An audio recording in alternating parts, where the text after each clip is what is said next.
Evening. So, nandito tayo sa friend ko na si Michelle, si Madam Michelle ng JK. So, may tatanong lang ako sa kanila kasi alam nyo ba, yung mga kaibigan ko is mga afam yung mga ano nila, mga asawa nila. So, kasi para magkakaroon kasi ano, sabi nga nila, 'di ba, na maganda daw ang may asawang afam.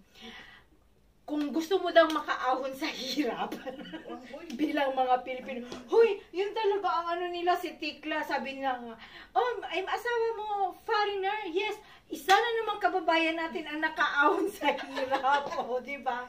So, ayan guys, so, tatawagin ko lang, girls, can you come over here? Michelle and Divina, can you sit down here? Yes, kasi itatanong ko lang sa kanila, bulikod mo dili-dili. Itatanong ko lang sa kanila, ayan. This is Michelle. So, ano ko lang, dito na kayong lahat. Isang tanong na, isang interview. Isang sagot ka lang sa Ayan guys, ito yung mga kaibigan ko na may mga asawang afam. So, kasi na-encourage ako sa kanila. Kaya in the future,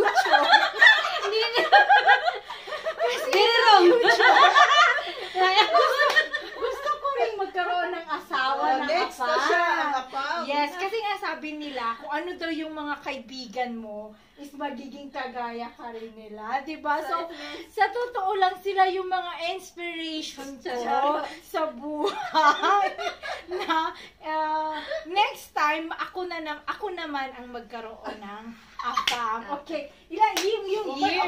May anak, oh. Saan naman eh? Isabihin nyo may anak, hindi naman natin dalhin dito yung mga anak ninyo, don't worry. BF, Bim, ilang years na kayo ng afam mo, yung husband mo? I am happily married 5 years. Wow, sana all. Happily married. Ikaw naman, Michelle. Mag 10 years. 10 years! Yay! And Rachel, I'm newly married. I'm Newly. just only 3 years. Sure. But actually, we are boyfriend and girlfriend since mga 5 years kami. Then after that, 3 years na naging married. Diba? So, ayan. Kaya nainggit ako sa kanila kasi meron silang mga jowa. Kaya ako naman, magkakajowa. I know magkakajowa. Mag-aasawa this year. Congratulations! Kasi sila yung inspiration ko, guys. Alam niyo yun? So ito ba ang engagement ring ninyo? Yes! Gusto niyo makita ang engagement ring namin. Ito ha, hindi to. Wow! Ito, diba? So, pwede nyo namang i-share sa akin ano yung advantage. Kasi sabi nila, diba guys, sabi nila pag makaasawa ng afam, yayaman ka at saka makaahon ka sa kahirapan. So, totoo ba ito? Sana all! Totoo ba ito mga guys? Okay, ako ang sasagutin. Guys, 10 years na kayo. 10 years old. 10 years na kayo. So, malaman ka sa kahit ilang Sa totoo, hindi pa po yumaman. ang kayamanan hindi makukuha sa afam kung hindi sa kasipagan. Yes! Magka-afam naman at saka ikaw hindi masipag, wala. Oh, yes. That's true. So, makakuha tayo dito ng tips. So, guys, makakuha tayo ng tips sa, di ba, sabi ko sa inyo, sila yung motivation ko, sila yung inspiration ko. Kaya, I know, meron din kayong makukuha lesson sa gabing ito, di ba? So, ayan. Ikaw naman, Rachel. Sana all! Sana all yung maman din. No, wala pa guys. Ano pa lang. Hopefully, no? Nag-workout pa lang. Working out pa lang. So, yun To lang. be mayaman? Oo. Working out To be first. mayaman. Malay mo. Yes. Malay mo, no? This year. Or maybe in the future. Yeah, be positive lang, guys. Yes, Alam positive. mo, positive lang tayo. How about Working you? on what? Working on hot-hotun? Zara all. And then, yun naman lahat na kasi mayaman. I mean, katulad din ng mga Pilipino na mayroong mahirap, medium, at saka mayaman. So, tamang-tama lang. Pero, sabi nga ni Michelle, ang kayamanan ay hindi dapat iasa sa AFAM, sa ating kasipagan. Yes. Kasi nakakahiya naman na yumaman tayo dahil sa... Pero, depende naman yan eh. Depende. Kasi may gustong yumaman na talagang gold digger. May yumaman naman din sa AFAM, pero both sila Nagsisika. Oh, As a partner. Pero mayroon namang gold digger, pinagtrabuhan din naman nila yon. Trabaho din yun. Oo, mahirap trabaho yun. mahirap Yes. yung trabaho. At saka talagang hinahanap muna nila, nagsisearch sila kung sino yung mayaman. Oo. Ganito kasi Diba? yun. May kasi klase ng mga Pilipina or mga babae, may gold digger, may silver digger, at saka may, diamond digger. So, Ngayon ko lang alam. yeah. Akala ko gold Okay. digger lang Ang pala. i-explain ko sa inyo, ang gold digger woman, ito yung type of woman na Talagang tumayo na siya, guys, ha? Yeah. So, Tumayo tumayo ako. na talaga siya. gold, Gold digger. Gold digger woman, ito yung mga wife type na woman.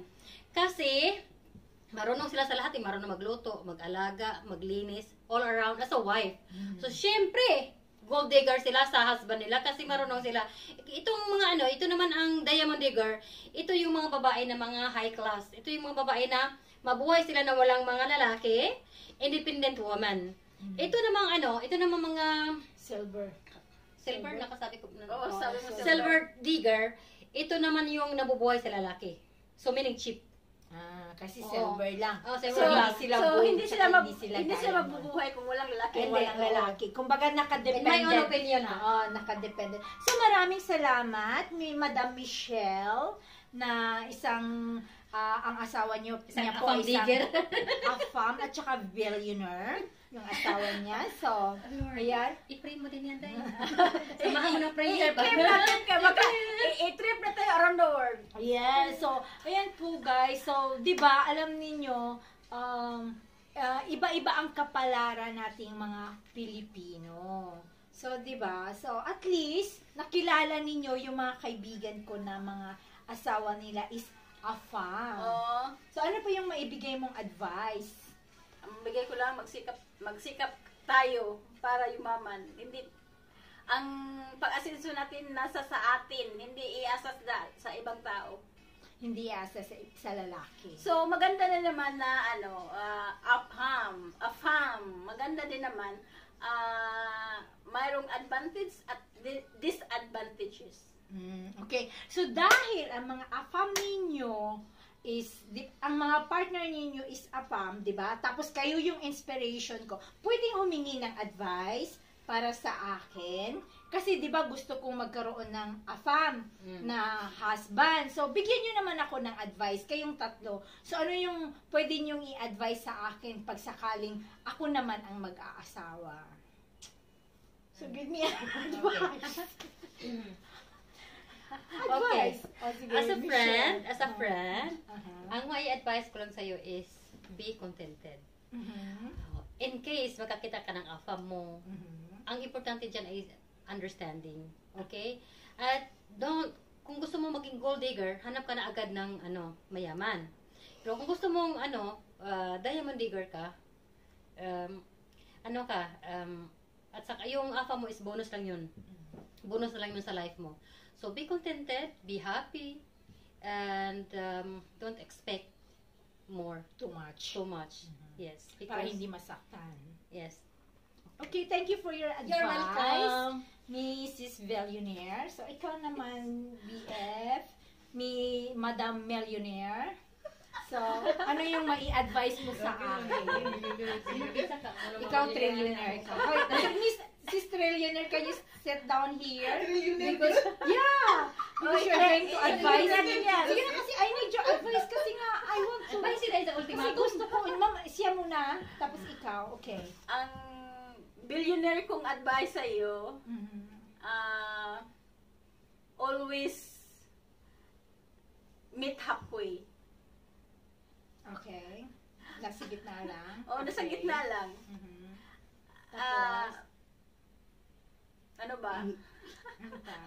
Iurot-urot ang gugma. Wag Pag-inis sa kami. I-share mo naman yung mga secrets mo dyan sa AFAM mo. Yun yung advice mo sa akin. Iba naman tayo. Marunong kang kumain. Dapat marunong kang kumain. Marunong ka. Magluto. Torta talong. Yes, that's my favorite. Oh. So yun lang yung mga advice mo.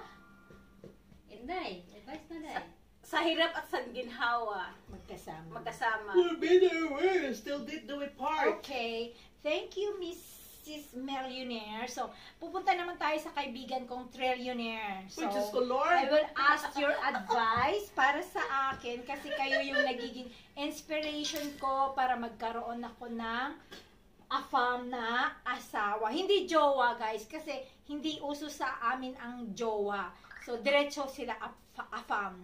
So, ako rin, gusto ko rin magkaroon ng AFAM na husband. Okay? Madam Hi, Rachel. for me naman, no, yung trilliones kong advice sa'yo, my dear friend Chan. So, ano lang, be true to yourself. Yun lang talaga. And then, kung ano man ang mga magiging ano mo sa AFAM, so, andun lang yung ano natin, no, yung magandang pakikisama, at magandang hangarin sa buhay, at andun yung pagtutulungan talaga. So, sa pag-aasawa ng AFAM, no, yung mayroon naman ding maswerte, mayroon ding hindi. So, talagang andun yung ano natin, no, Kasi na, meron din namang naghihiwalay sa AFAM. naghihiwalay din sila.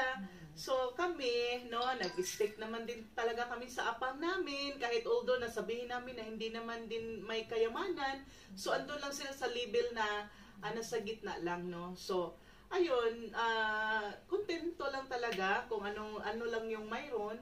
So, yun lang, pagtatrabahuan natin, pagtatrabahuan ninyong dalawa. So, pagtutulungan andun pa rin. At yung guidance sa ating Panginoong Diyos, andun yun talaga, nakasentro. Amen. So, amen, yun lang. At happy congratulations. Thank you. Thank you. Ayan, guys. I'm so happy sa mga advices ng mga friends. Pareho lang naman eh. Maapang ka man o mga Pinoy. Oh, yun. Pero Oo, bakit pareho. sabi nila pag makaasawa ka ng AFAM, makakaahon ka sa hirap? Hindi naman Hindi naman lahat. Hindi lahat. Hindi lahat. Mayroon, So, pero hindi totoo yun. Hindi yan totoo. Or swerte-swertihan Oo, lang Oh, din. yeah, gano'n. Parang gano'n. Swerte-swertihan lang. So, hindi lahat na nagkaroon ng asawa ng AFAM is nakaahon sa hirap. So, tandaan nyo yan, guys, ha?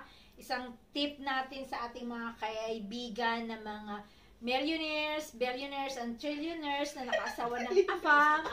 Hindi lahat ng Pilipino nakaasawa ng AFAM is nakaahon sa hirap. Kailangan is Masikat din siya. uy, grabe naman kumabash. Walang bashers. Nagsasabi lang kami ng totoo. Sila lang yung nagiging inspiration ko sa buhay. So, Share the sa imong blessings, Eh, guys. basta Yes. na, nagaling kami sa mahirap at ngayon nakaahon kami ha. Yumaman na. Middle, Yumaman ano na. pa rin kami ha. oo. Ah, Mayaman na sila. Actually, guys, mayaman sila dati. Tapos, mas lalo pa silang yumaman nung nagkaroon sila ng asawa ng AFAM. O, diba? Oo, Masaya. interpret na naman nila. Gusto na namang Asawa ng AFAM. actually, pareho na lang yung Pilipino. May mahirap, mayaman. Mayaman. Oo, Nasa swerte-swerte lang middle yan. class lang, Ang ay nasa importante gitna lang lang. yan na magkaintindihan, respeto, may Yes. pagmamahal sa isa't isa. Kasi Yes. kung wala Okay. yan, hindi mag-work ang relasyon. Okay, ayan, maraming salamat sa ating mga kaibigan ng mga asawang AFAM. Thank you so much. Bye! Bye! God bless us all. Take note, walang tulog. Oh. May